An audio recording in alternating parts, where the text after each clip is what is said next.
আসসালামু আলাইকুম। আমাদের দ্বিতীয় লেকচারে আপনাদের সবাইকে স্বাগতম। আজকে আমরা শিখব পাইথনের আউটপুট বের করা। পাইথনের আউটপুট বের করা অনেক ইজি একটা প্রসেস। পাইথনের আউটপুট কিভাবে দেখতে হয়, নর্মালি কি করতে হয়, নর্মালি প্রিন্ট, তারপর একটা ফার্স্ট ব্র্যাকেট, ডাবল কোটেশন দিলা, ভিতরে কি লিখবা, মাই নেম বা যা ইচ্ছা তাই লিখতে পারেন, আর একটা কোটেশন ক্লোজ করে দিবা। কি হবে, প্রিন্ট হয়ে যাবে।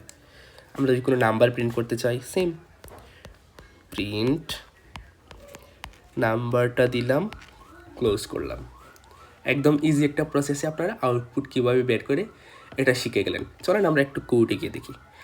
কোডের জন্য আমরা যে কোনো একটা ব্রাউজারে গিয়ে, ক্রোম ব্রাউজার কিংবা যে কোনো একটা ব্রাউজারে যাওয়ার পর আমরা লিখতে হবে, আমি লিখে দেখাই, Python compiler, Python online compiler. তারপর প্রথমে যে ওয়েবসাইটটা আসবে প্রোগ্রামিজ, এখানে গেলেই হচ্ছে আপনি কোড করতে পারবেন। আমরা কোড করে দেখি। মনে করেন প্রিন্ট করব আমরা PR,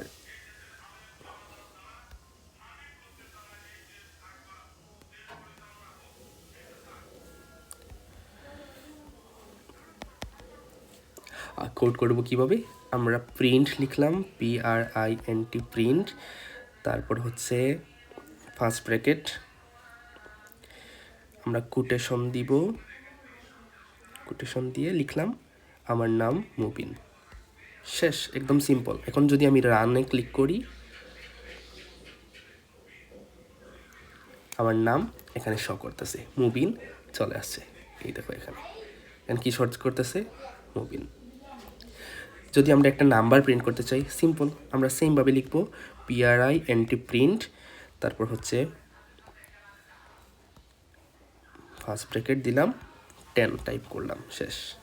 কি করবে, বা 10 প্রিন্ট হয়ে গেছে। একদম সিম্পল একটা প্রসেস আমরা শিখে গেলাম কীভাবে আউটপুট বের করতে হয়।